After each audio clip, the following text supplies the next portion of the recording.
La propaganda como desinformación ha sido utilizada por muchos gobiernos, tanto los calificados de democráticos como los que no. Según Galois, la Unión Soviética hizo de la propaganda y en consecuencia de la desinformación uno de los principales componentes del arte de gobernar. Tan extendido está su empleo que se atribuye al que fue director de la CIA entre 1961 y 1987, William Casey, esta cínica frase: sabemos que nuestro programa de desinformación se ha completado cuando todo lo que se crea al público americano sea falso. El origen de la palabra, con el sentido peyorativo de diseminación o fomento interesado de ideas, procede curiosamente de la Sacra Congregatio de Propaganda Fide, una oficina de control creada por el Vaticano en 1622 con la finalidad de difundir el catolicismo durante la Contrarreforma, la respuesta de la Iglesia Católica a la Reforma Protestante de Martín Lutero. Como dice Kissinger, la religión se arma al servicio de fines geopolíticos. La manipulación de las religiones por intereses geopolíticos no es algo nuevo. Desde la época de los romanos, pasando por las cruzadas y hasta llegar al actual contexto yihadista, la religión ha servido para emprender acciones contra otros estados o grupos que interferían en intereses políticos y o económicos. Recordemos que la leyenda del Grial, aparecida por primera vez en 1180 en el inacabado El cuento del Grial de Chrétien de Troyes, fue empleada como instrumento propagandístico para incitar a los cristianos europeos a reconquistar el territorio ocupado por los infieles musulmanes. Puesto que estamos ya en Tierra Santa y hablamos de las sociedades secretas y su intervención en la historia, vamos a empezar a hablar por la corte de los milagros templarios.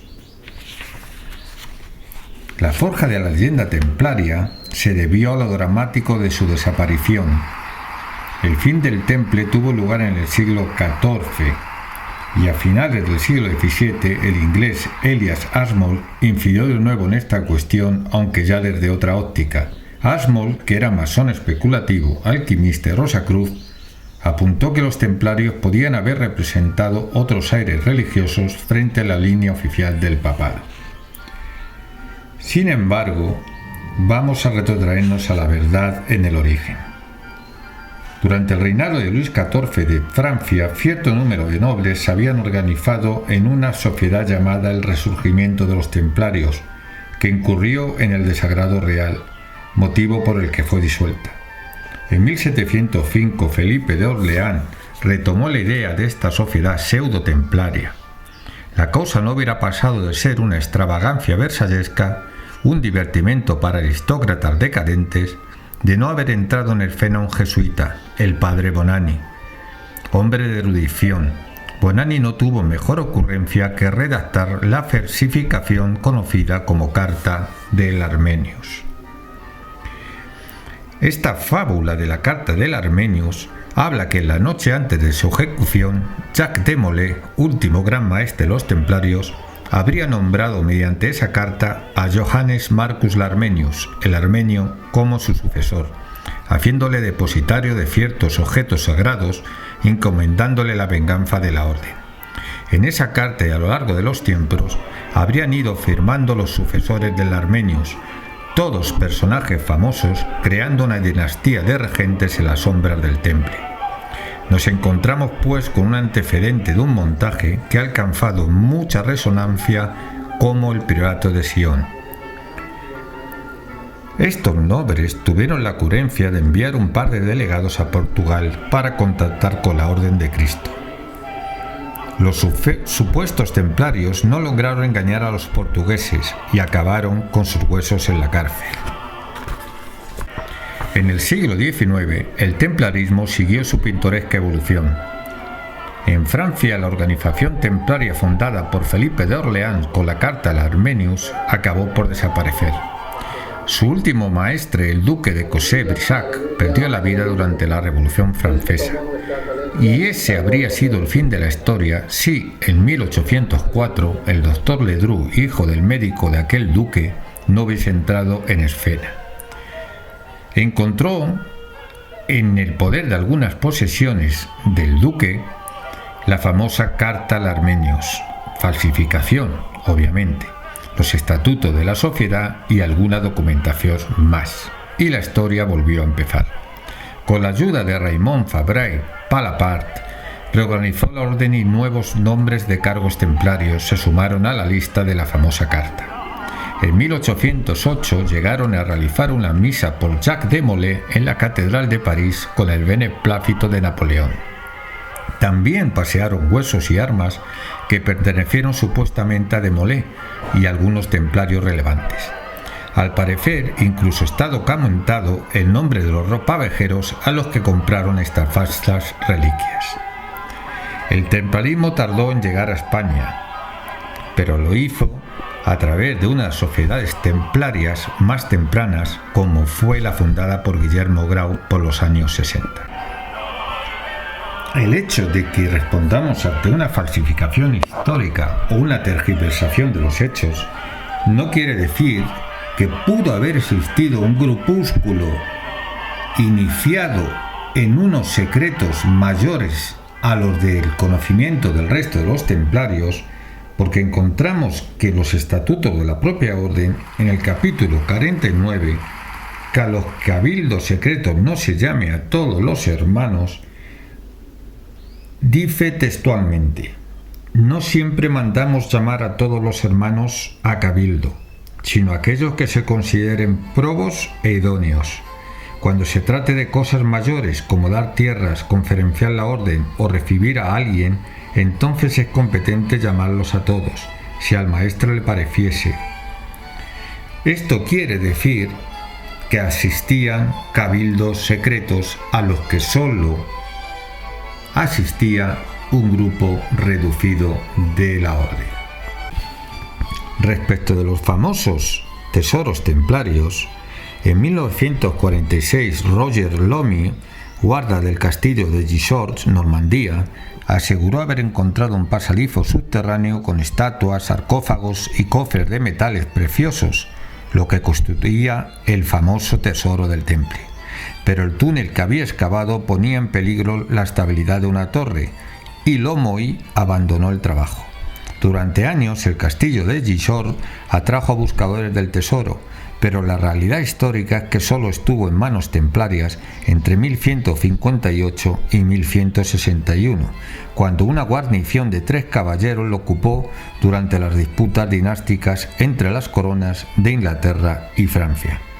Nunca se demostró que los templarios retornaran huyendo de los soldados de Felipe IV, como algunos se opusieron. En 1964, cuando se iban a llevar a cabo nuevas excavaciones, el lugar fue declarado, curiosamente, zona militar por el gobierno francés y la investigación fue cerrada. ¿Se esconde el Santo Grial en Rosslyn? Según la mitología moderna, un batallón de caballeros de la Orden al mando de Sir Henry Sinclair fue decisivo para la victoria del rey escocés Robert I Bruce sobre los ingleses en Bannockburn, 1314. Agradecido, el monarca que había sido excomulgado avaló la idea de Sinclair de refundar la Orden del Temple, creando una nueva orden, la Orden del Cardo, cuyo maestre sería el propio Sir Henry. En 1398, uno de los hijos de este llegó hasta Massachusetts y fundó una colonia. En recuerdo de ese viaje, William Sinclair construyó en 1440 la capilla de Rosslyn, al sur de Edimburgo, centro de peregrinación masónica, y el mito mantiene que en uno de sus pilares se esconde el verdadero tesoro del temple, el Santo Grial, y también documentos sagrados e importantes relativos a los templarios. En cuanto a si llegaron los templarios a América antes que Colón, esta hipótesis surge de una serie de indicios que en principio no tienen ninguna conexión entre sí. A saber, la piedra de Westford, hallada en Massachusetts, Estados Unidos, es del siglo XIV y lleva grabada la imagen de un caballero de la orden. B. La misteriosa desaparición de su inmensa flota fondeada en La Rochelle el 13 de octubre de 1307, inmediatamente después de que se conocieran las proscripciones ordenadas por Felipe IV contra los templarios. C. Siempre llamó la atención que los caballeros del Temple contaran con enormes cantidades de plata, un metal escaso en Europa, antes del descubrimiento para sus construcciones. D. La circunstancia de que Kukulcán, el Quetzal de los aztecas, siempre fue representado como un dios blanco y barbado con una cruz en el pecho semejante a un caballero templario. Siendo honesto, cabe decir que casi toda la historia de los templarios ha sido falseada a causa de la falta de documentos hasta que fue descubierta la colección cartularia del Marqués de Albón, depositada hoy en la Biblioteca Nacional de París. El templarismo es un subproducto de los escritores del siglo XIX del romanticismo, especialmente de un opúsculo escrito por Alejandro Dumas. Las órdenes militares caballerescas nacen en la Edad Media, cuando San Bernardo más tarde compone, en alabanza a la nueva milicia, sobre el 1136 queda consagrado el concepto de monje guerrero. La literatura española ha difundido el mito referente a los templarios, sobre todo a través de una novela medieval titulada La Gran Conquista de Ultramar. Luego tenemos otra obra que contribuyó a la propagación de los mitos templarios. Ya en el siglo de oro 1635 tenemos la obra Los Templarios de Juan Pérez de Montalbán, amigo de Lopa y de Vega, donde se glosan las hazañas de los templarios en la Reconquista. El fenómeno de los templarios no puede sustraerse a la economía y al tiempo histórico. Las cruzadas y la Reconquista estimulan el comercio mundial. La expresión occidental o expansión hacia el Báltico mejora las relaciones. Había dos grandes zonas que concentraban lo que era la intermediación crediticia a larga distancia, Italia y Flandes. Pero entre estas zonas queda un territorio que se convierte en el punto de encuentro de los flujos mercantiles y monetarios que se irradiaban desde el Mar Norte y el Mediterráneo, como eran las ferias de Champán, lo que es el núcleo y epicentro del nacimiento de la orden templaria. Igual que surge por un motivo estrictamente y posiblemente económico, la causa de desaparición del Temple se debe a que con la pérdida de San Juan de Acre, las órdenes regresan a Europa. Su poder representa una amenaza para las monarquías. Los hospitalarios se replegan a Rodas y combaten al turco. Como se dice ahora, se reinventan.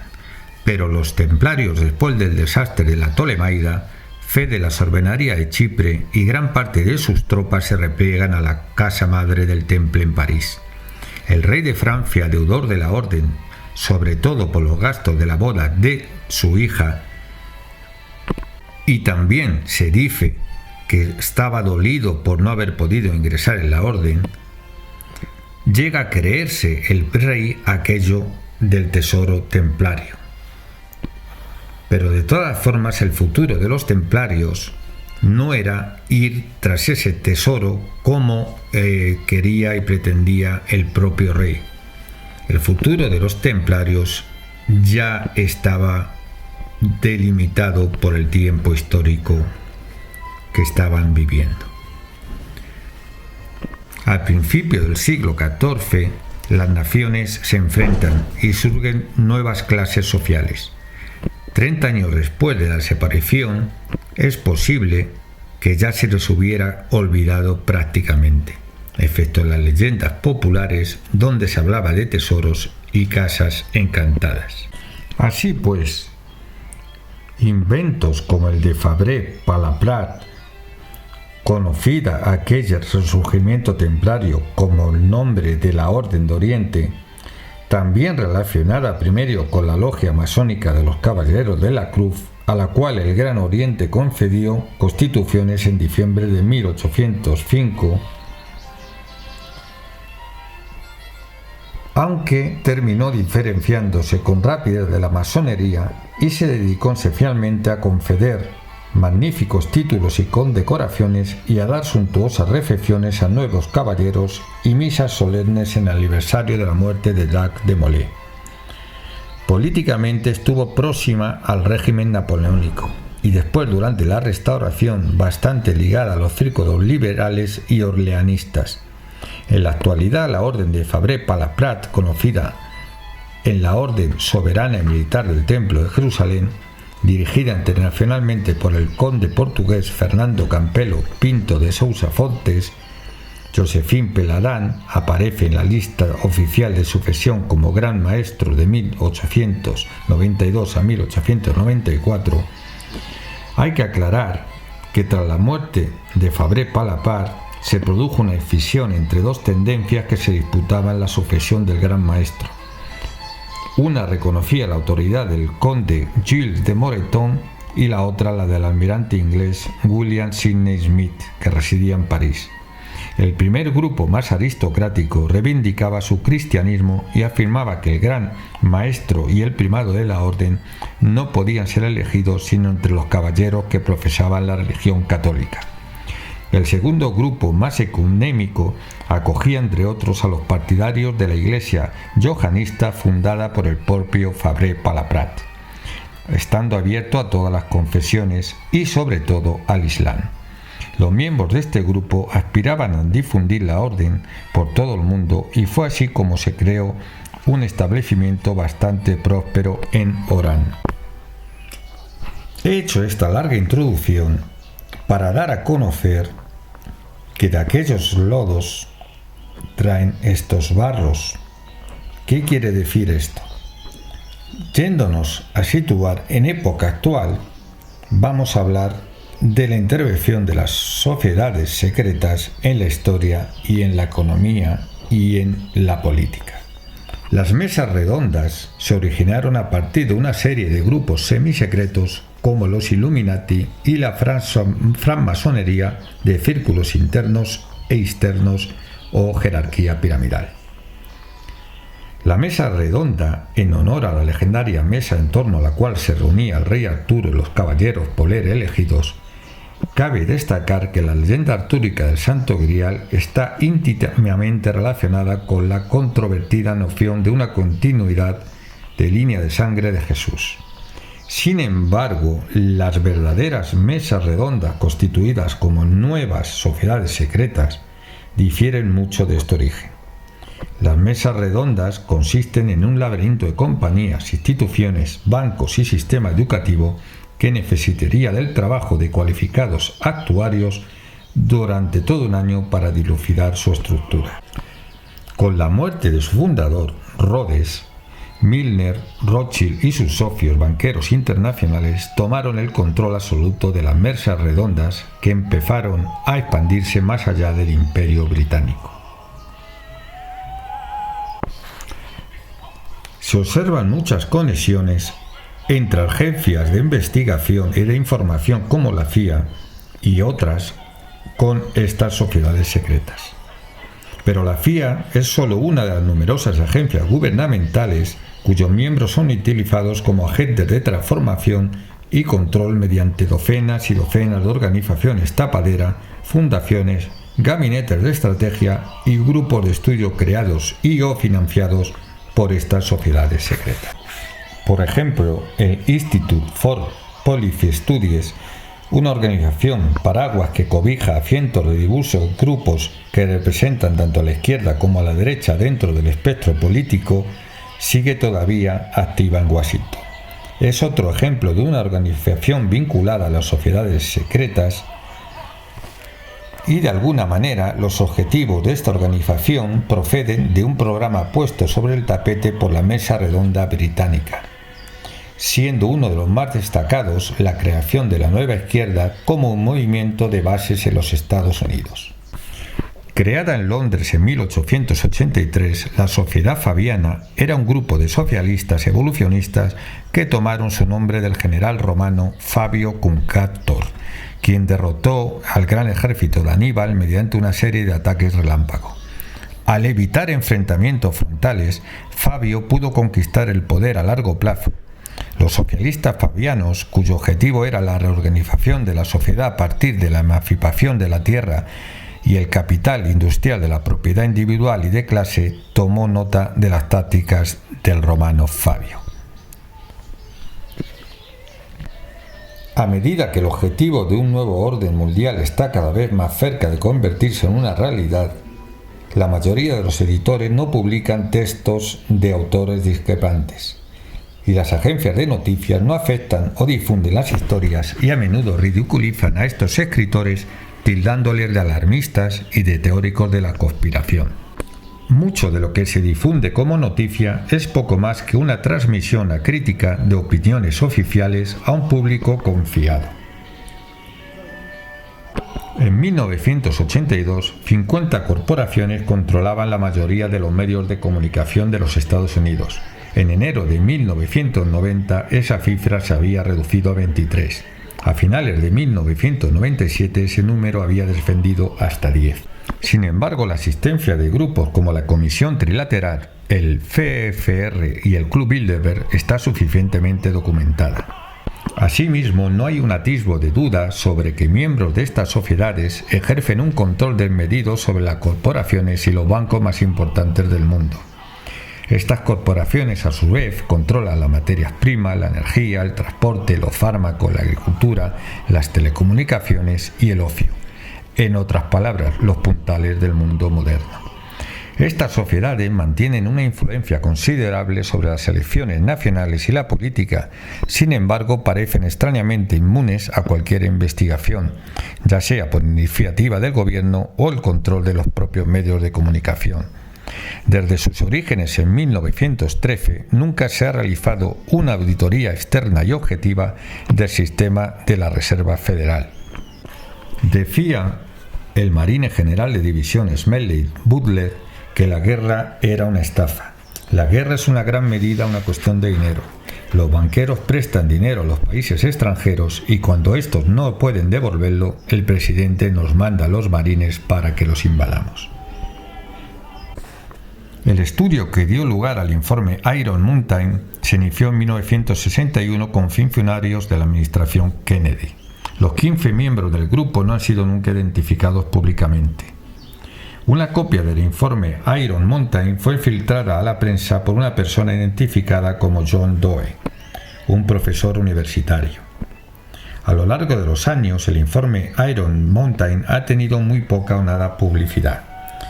Sin embargo, según el informe, la guerra en sí misma es la base del sistema social. A partir de ahí se construyen otros modos secundarios de organización social. Están en conflicto o conspiran. Ese es el tema que ha gobernado la mayoría de las sociedades humanas a lo largo de la historia, como sigue haciéndolo. Los autores del informe consideraban la guerra igualmente necesaria y deseable por ser la principal fuerza estructuradora, así como el estabilizador económico esencial de toda sociedad moderna. Por ejemplo, es evidente que los nazis nunca hubieran existido sin la ayuda y el apoyo de la sociedad secreta Thule. Fueron de hecho empresarios acaudalados de los círculos de la industria y la banca occidentales quienes garantizaron la victoria de Hitler. Hombres como Krupp, Siemens, Thyssen y Bosch firmaron una petición dirigida a Hindenburg en la que pedían el nombramiento de Hitler como canciller de Alemania.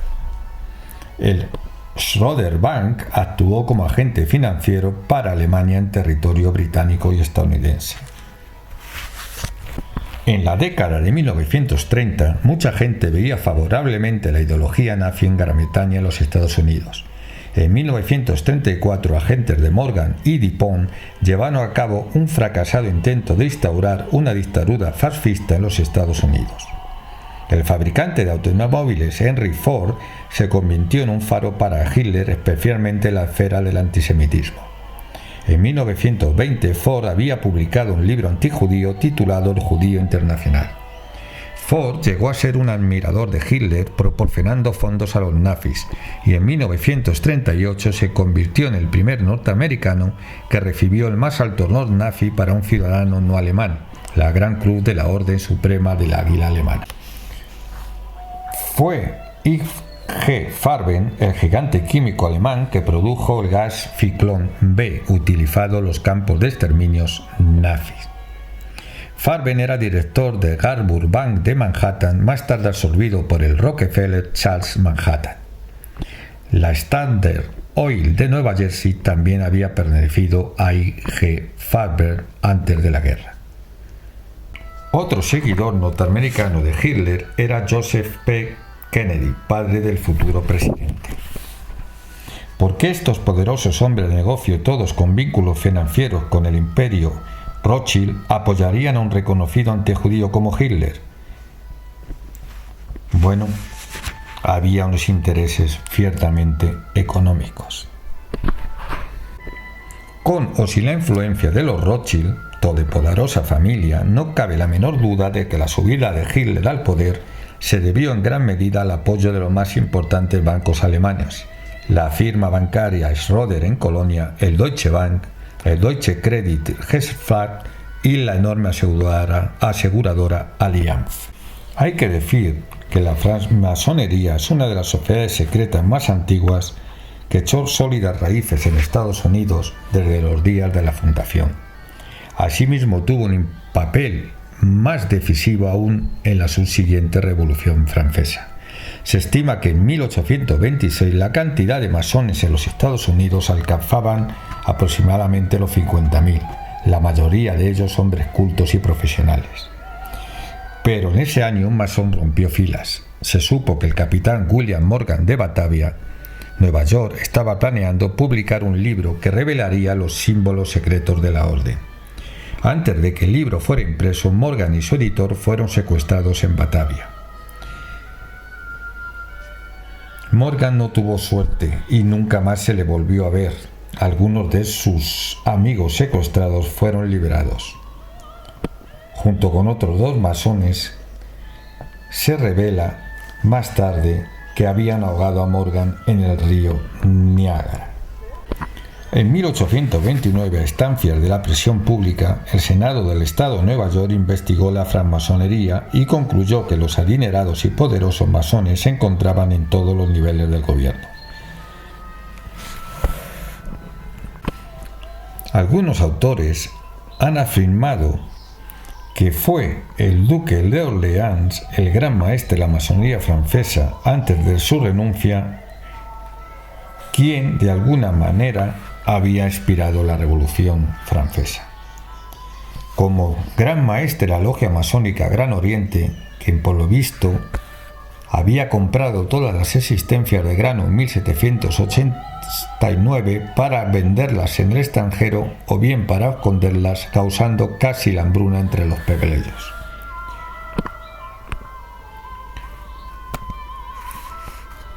Sin embargo, hay que acotar que estos crímenes que de alguna manera incriminan a la masonería, hay que decir que hubo una infiltración de los llamados Illuminati. En marzo de 1789, las 266 logias controladas por el Gran Oriente eran todas iluminadas, sin ni siquiera saberlo los verdaderos francmasones. El nombre de la secta que los había introducido en esos misterios no se menciona y solo un pequeño número director estaba realmente iniciado en este secreto dentro del secreto. A pesar de todos los crímenes y conspiraciones atribuidas a sociedades secretas, siendo la más conocida, la más estigmatizada como es la orden masónica, vamos a ser muy precisos. Vamos a retrotraernos al gran Bacon, científico por excelencia y figura muy fascinante ignorada por la historia, salvo por su obra científica. A pesar de sus ataques a la ortodoxia escolástica, Bacon ganó renombre como científico y filósofo. 20 años después de su fallecimiento, en 1626, el Colegio Invisible de sus discípulos formó una sociedad de hombres eruditos que en 1660 se convierte en la Royal Society of London. La primera iniciación masónica de la que tenemos noticia en Inglaterra fue la de Sir Robert Moray en 1641. Moray también fue uno de los fundadores de la Royal Society y se dice que fue su alma y guía espiritual. Así pues, los primeros masones que existieron en tiempos de Carlos I y Carlos II no dejaban de ser otra cosa que filósofos, astrónomos, físicos, arquitectos y químicos, y por lo general hombres de conocimientos muy avanzados que se presentaban como palancas de transformación, aún entroncando con los misterios antiguos. Otra cosa han sido los grupos de dudosa procedencia y de dudosa decencia que han infiltrado las sociedades secretas buscando una serie de lazos que puedan afianzar sus fines poco claros, siempre en el terreno de la política, de la economía y de su propio egoísmo, que no tiene nada de masónico. Hay que decir que en este colegio invisible, formado como núcleo central de la masonería moderna, entre los primeros miembros hay que citar a Robert Boyle, Isaac Newton, Robert Hooke, Christopher Wren y Samuel Pepys. Hay que decir que los hombres de la Royal Society, como los primeros templarios, estaban dotados de un conocimiento muy especial y fueron punta de lanza de las grandes transformaciones que iban construyendo las necesidades de la época.